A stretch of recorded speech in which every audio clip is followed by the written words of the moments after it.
Sarawak is one of 2 Malaysian states in the island of Borneo, supporting more than 40 sub-ethnic groups including the Iban, the Penan and the Bidayuh.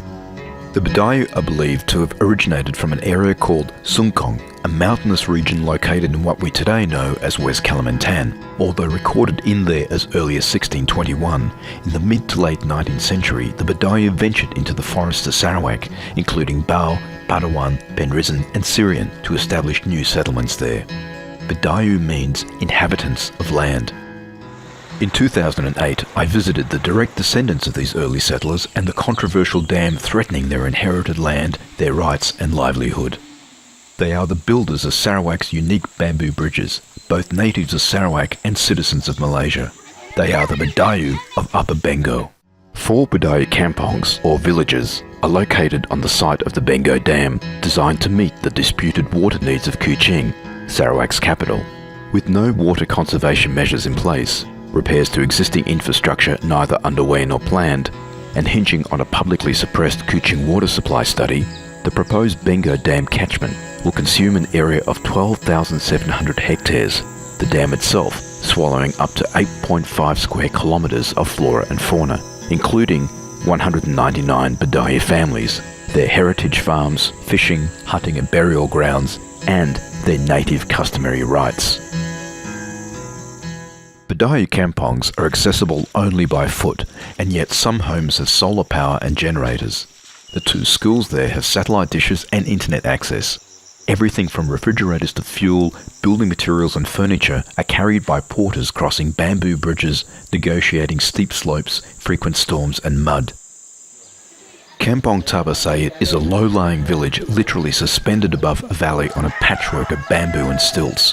Villagers live in close proximity to each other. They store rice in their homes up to 5 years in advance and light their kampong with a combination of solar power and a single generator. Their farms, hunting grounds, freshwater fishing and its self-reliance will be entirely flooded by the Bengoh Dam.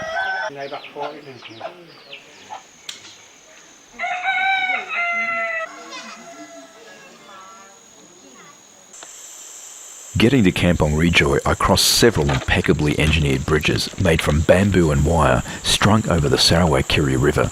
Established, well-tended gardens run the perimeter of many of the homes in Rejoy, each built with timber or concrete. Tile bathrooms, ample kitchens and well-kept social areas are common. Many houses had man-made ponds nearby with ready access to fish for eating. These are lovely homes of a welcoming and generous people. Both Semban and Rejoy villages are descendants from a people called Biamban, or people of Emban, named after the Emban River. Their early leaders and warriors were legendary, fiercely defending their settlements. The Sarawak Gazette, in articles published from 1885 to 1887, described the Semban as living in an area that would, in later years, be known as Semban Native Customary Rights Land. Kampong Rejoy is situated on this land. Fish, rice, chicken, wild boar and fruit are the staple of all the kampongs in the region. Kampong farms support cash crops such as pepper, rubber, pineapple and cocoa. Locally grown food include rice, papaya and durian. One had to be reminded that everything else is carried into these villages, from tin food to generators and the fuel to power them. Kampong Semban, the highest of all 4 villages, and the most difficult to reach, is home to a small number of elderly women known for the brass rings they wear around their arms and ankles, a tradition, some say, that grew at the time the Chinese had established trading routes along the west coast of Borneo as early as the 12th century.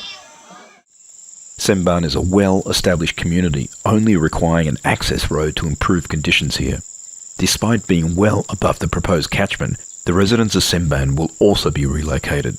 The development's environmental impact assessment refers to a proposed resort for the region, It's unlikely the resort's developers would want their residents to look out over Sarawak's newest man-made lake onto the inhabitants of a Bidayuh village.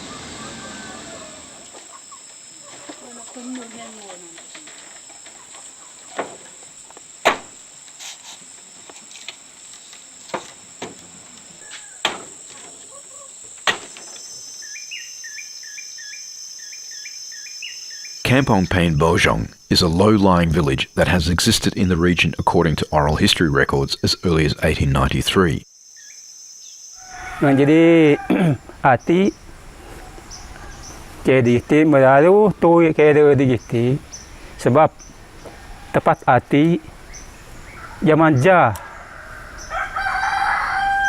seang sanuk di natab ni buk jogok ngaji ngaswa semua mai iputado. Jadi lepas anu daya kudu-kudu lawak di tempat anu di wuk jogok. Jadi pecah makit nanu makit ni bagu. Jadi nuk dah madit nanti yang adi ka sait adi ka pai nanti. Mana gaya sibuk babai tak ngajak tak mati. Dah kambat ani sawak semua mai iputado. Seang saduk natab buk jogok mati. So buk jidik. Asal ita dah dawo memang di buk jidik. Built on the banks of the Sarawak-Kiri River, Bengoh is the closest village to the dam construction site. A few of its men work for the construction company as labourers, but many would prefer not to leave. Pikir nang dayak ngakal adep nang adep dayak dek. Ada nak ngebusuk tapat nakan dayak murek. Ada nak kat tapat bau kat nomor deep murek. Lutak murek dagi ni dek numan sokin dek nu ni dek numan murek dagi. Ani murek jadi nak de tatuk nun degen puat. Lam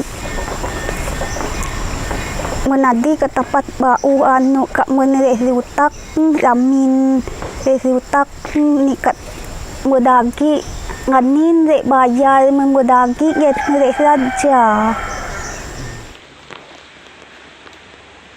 Whether you're going in or leaving Upper Bengoh, you'll walk straight into this. Construction began well before anyone knew what was going on.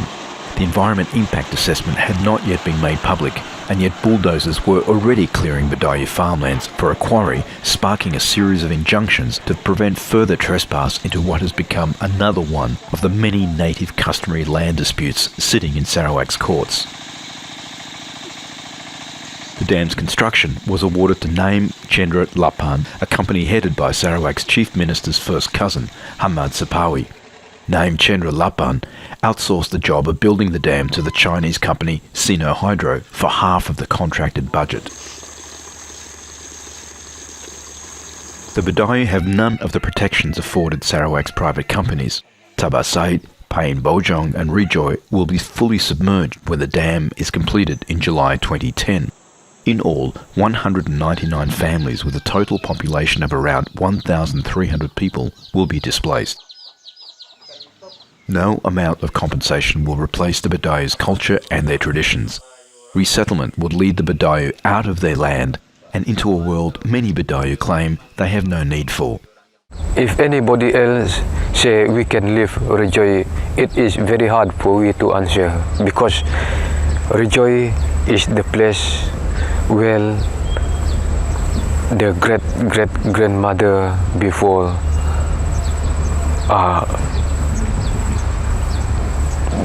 belong to them, and all until now we have to protect that land